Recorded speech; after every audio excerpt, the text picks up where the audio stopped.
Hi friends, welcome to அறுசுவை சமையல் Sandhya's kitchen. இன்றைக்கி நம்ம கிச்சனில் ஒரு சூப்பரான வித்தின் 5 மினிட்ஸில் செய்யக்கூடிய ஒரு சைடிஷ் ரெசிபி தான் பார்க்க போகிறோம். ஸோ நாம் இன்றைக்கி ராஜஸ்தானி கார்லிக் சட்னி எப்படி பண்ணலான்னு பார்க்கலாம் வாங்க.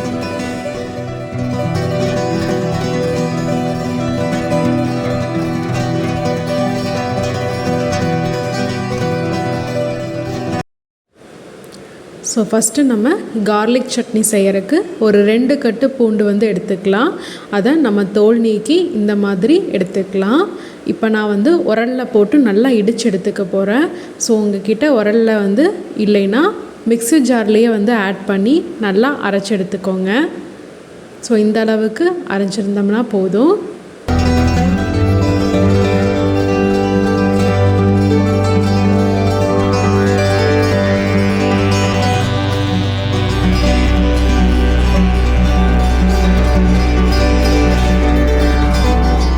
ஸோ நெக்ஸ்ட்டு பார்த்தோம்னா 1 tablespoon chilli powder add பண்ணிக்கலாம். உங்கள்கிட்ட காஷ்மீரி சில்லி பவுடர் இருந்துச்சுன்னா அது ஒரு 2 டேபிள் ஸ்பூன் போல் ஆட் பண்ணிக்கோங்க. நெக்ஸ்ட்டு பார்த்தோம்னா 2 டேபிள் ஸ்பூன் மல்லித்தூள் ஆட் பண்ணிக்கலாம். கூடவே தேவையான அளவு உப்பு ஆட் பண்ணிக்கலாம். நெக்ஸ்ட்டு கொஞ்சமாக தண்ணி விட்டு இதை நல்லா பேஸ்ட்டு மாதிரி நம்ம எடுத்துக்க போகிறோம். ஸோ உங்கள்கிட்ட மெயினாக பார்த்தோம்னா காஷ்மீரி சில்லி பவுடர் தான் ஆட் பண்ணுவாங்க. ஸோ நான் இன்றைக்கி நார்மல் சில்லி பவுடர் வச்சு ட்ரை பண்ணியிருக்கேன். ஸோ நல்லா மிக்ஸ் பண்ணியாச்சு. இப்போ இதை தனியாக எடுத்து வச்சுக்கலாம்.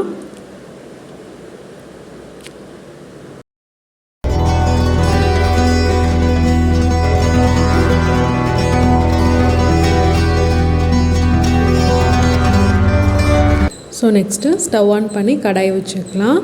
இப்போது நல்லெண்ணெய் விட்டுக்கலாம். நல்லெண்ணெய் நல்லா தாராளமாகவே விட்டுக்கோங்க. எண்ணெய் காஞ்சதும் சீரகம் ஆட் பண்ணிக்கலாம். ஒரு 1/2 டீஸ்பூன் சீரகம் ஆட் பண்ணிக்கலாம். நெக்ஸ்ட்டு நம்ம மிக்ஸ் பண்ணி வச்சுருக்க அந்த பேஸ்ட்டை அப்படியே இந்த எண்ணெயில் நம்ம ஆட் பண்ணிக்கலாம்.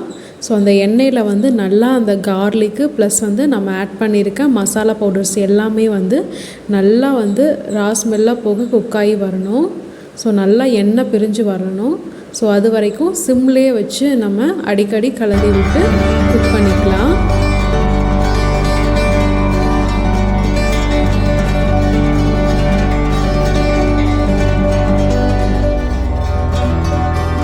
ஸோ பாருங்கள் எந்த அளவுக்கு நல்லா எண்ணெய் பிரிஞ்சு வந்திருக்குன்னு. நீங்கள் காஷ்மீரி சில்லி பவுடர் ஆட் பண்ணிங்கன்னா நல்லா கலரும் கிடைக்கும் உங்களுக்கு. ஸோ அது இருந்தால் மெயினாக அது நீங்கள் ஆட் பண்ணிக்கோங்க. ஸோ லாஸ்ட்டாக பார்த்தோம்னா ஒரு 1/2 லைம் நம்ம பிழிஞ்சு விட்டுக்கலாம். ஸோ கொத்தமல்லி இலை தூவி நம்ம இறக்கிக்கலாம். ஸோ அவ்வளோதான், இன்ஸ்டண்ட்டான ராஜஸ்தானி கார்லிக் சட்னி சூப்பராக ரெடி ஆயிடுச்சு. இது நீங்கள் சாதம், சப்பாத்தி, பூரி, தோசை, இட்லின்னு சொல்லி எல்லாத்துக்குமே ஒரு சூப்பரான இன்ஸ்டன்ட் சைடிஷ்ன்னு சொல்லலாம். ஸோ கண்டிப்பாக ட்ரை பண்ணி பாருங்கள், டேஸ்ட் சூப்பராக இருக்கும்.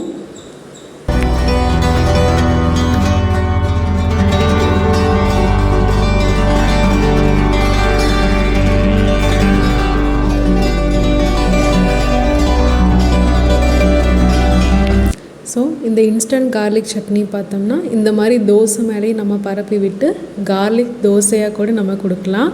ஸோ டேஸ்ட் அட்டகாசமாக இருக்கும். கண்டிப்பாக ட்ரை பண்ணி பாருங்கள். அந்த ரெசிபி உங்களுக்கு பிடிச்சிருந்தா ப்ளீஸ் லைக் பண்ணுங்கள், ஷேர் பண்ணுங்கள், கமெண்ட் பண்ணுங்கள். மறக்காமல் பெல் பட்டனை கிளிக் பண்ணுங்கள். Thank you friends.